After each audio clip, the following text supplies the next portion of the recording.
चला, आज आम्ही आलेलो आहोत आमचे मित्र सुभाषराव आणि भांडेकर यांचा या ठिकाणी वाढदिवस साजरा करण्यासाठी. हा आम्ही इक्बाल भाई, इकडे देवदास आणि मी, आम्ही आंबेजोगाई आणि काही केजून आलेले आहेत. या ठिकाणी आमच्या पाठीमागे धारूरचा किल्ला, हा किल्ला आहे.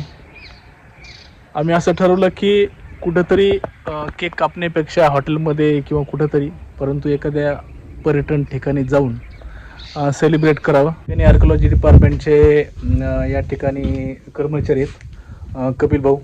तर हे आम्हाला या किल्ल्याबद्दलची काही शास्त्रीय माहिती आम्ही पुस्तकात वाचलेली आहे, परंतु कोणत्या ठिकाणी कोणतं या किल्ल्यामध्ये काम चालायचं, कोणते विभाग होते, त्याविषयी आम्हाला थोडक्यात माहिती सांगा. काही उत्खननामध्ये नाणी वगैरे सापडलीत का? नाहीये, फक्त बहादूरगड मध्ये इथं नाही सापडलं. मी टाकसा अजून मी मध्ये गेलं नाही.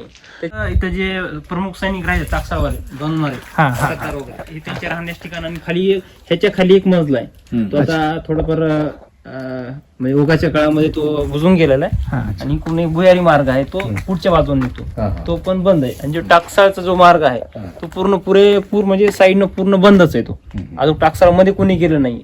टाकसाळचा निर्मित केलेला आहे असा उल्लेख केलेला आहे. फक्त ते बहुतांश किल्ल्याला ते तसंच आहे की समोरून किल्ल्याचा डोर दिसणार नाही. हा समोरचा भाग जो दिसतोय तो आपल्याला सर्वजण म्हणतात की हा किल्ला म्हणजे भुईकोट किल्ला. पण समोरून जर भुईकोट दिसत असेल तर मागच्या भागातून पाहिलं तर हा पूर्ण गडावर किल्ला आहे. पहिला गडकोट आहे, समोरून भुईकोट आहे. तयार करून किल्ल्याच्या भोवती चारही बाजूने खंदक खोदण्याची पद्धत होती. कारण का तर शत्रूने जर आक्रमण केलं तर पहिल्यांदा काय झालं पाहिजे, त्या शत्रूला अडचणीत आणण्यासाठी अशा प्रकारचे खंदक खोदले जायचे. मग याच्यामध्ये पाणी सोडणं असेल, वगैरे सोडणं असेल, हे पूर्ण सिक्युरिटीचा भाग होता. कारण का तर किल्ल्याच्या अंतर्गत पूर्ण किल्लेदार असतील किंवा किल्ल्यामध्ये जे कर्मचारी ते कर्मचारी असतील, सैन्य असेल, महिला असतील, बाजार असेल, सर्व ज्या काही गोष्टी आहेत त्या किल्ल्या अंतर्गतच असायच्या. त्याच्यामुळं किल्ल्याची सिक्युरिटी मध्ययुगीन कालखंडामध्ये भक्कम करण्याकडे जास्त करून राजवटीने लक्ष दिलं. आणि राष्ट्रकूट राजे प्रामुख्यानं जैन धर्मी सुद्धा होते.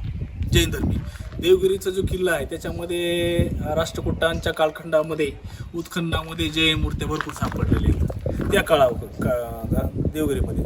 तर धारूरचे जे विकास आहे तो खरं फाउंडेशन हे राष्ट्रकूटांच्याच काळामध्ये झालेलं आहे. परंतु किल्ल्यामध्ये जर पाहिलं तर राष्ट्रकूटांच्या काळातल्या जे काही खानाखुण्याचा शोधायचा प्रयत्न केला तर त्या फारशा आढळत नाहीत. कारण का तर किल्ल्याची जी रचना शास्त्रीय दृष्टिकोनातून ती प्रामुख्यानं मध्ययुगीन कालखंडामध्ये झालेली आहे. किल्ल्यामधील जलव्यवस्थापनाचा हा पुरावा आहे. या ठिकाणी खापरी नळ्यांमार्फत हे पाणी या ठिकाणी वाहून आणलं जातं.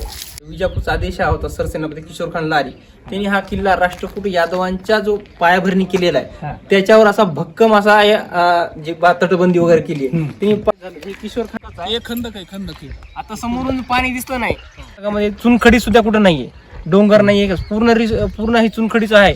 पूर्ण बाहेरून आणलेली चुनखडी, वीट आणि बेल आणि वीट ही पूर्ण त्या घाणा करून बैलाच्या मार्फत फिरून ते बारीक करून ह्या किल्ल्यामध्ये पूर्ण वापरले गेले. गुळ पण टाकायचे आणि त्याच्यामध्ये धातूंची डस्ट जी असते ती पण टाकायची, जवस पण टाकायची, जेणेकरून हा चुरटीचा सुद्धा उपयोग केलेला आहे. चिकट व्हावा आणि दगडाला दगड जोडून राहावा आणि ऊन वारा पाऊस क्लायमेटमध्ये याच्यावर कोणताही दुष्परिणाम होऊ नये, जास्तीत जास्त काळ टिकावण्यासाठी ही रचना असायची.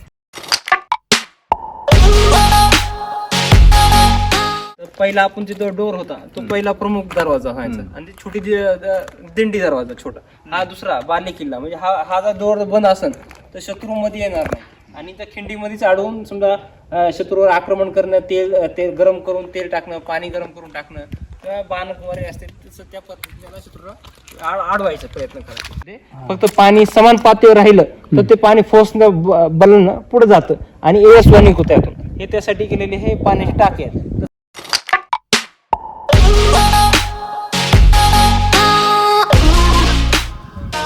35 एकर मध्ये हा परिसर किल्ला 35 एकर आहे आणि हे 36 बुरुज आहेत. अशा प्रकारचे 36 बुरुज आहेत. 36 बुरुज. टेहाणी बुरुज. हा टेहाणी बुरुजाला काय नाव आहे? ह्याला शहा बुरुज म्हणतात आणि टेहाणी करता येईल. आणि जर त्या काळामध्ये युद्ध वगैरे झालं तर दारू गोळा वगैरे वरच्या वर असावं. पाठीमागे तुम्ही पाहताय की कशा प्रकारे किल्ल्याच्या परिसरामध्ये अतिक्रमण होत आहे.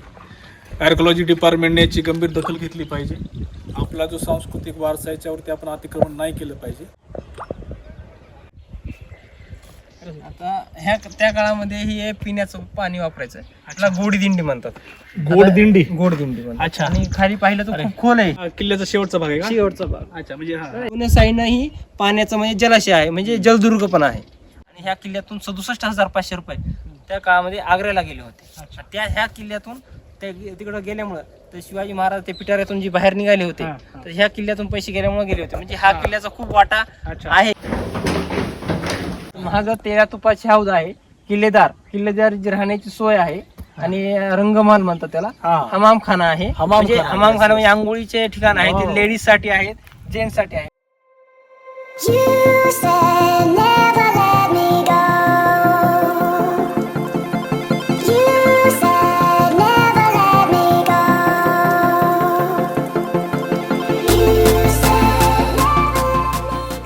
आज कपिल भाऊने आम्हाला खूप सुंदर पद्धतीने संपूर्ण किल्ल्याची माहिती सांगितलेली आहे. त्यांचा खूप अभ्यास आहे. मध्ये किल्ल्यांची शास्त्रीय पद्धतीने कशा प्रकारची रचना आहे ही रचना कपिल भाऊने आज खूप चांगल्या पद्धतीने सांगितली आहे. कपिल भाऊ हे आर्किओलॉजी डिपार्टमेंटचे कर्मचारी आहेत. खूप सुंदर पद्धतीने माहिती सांगितली आहे.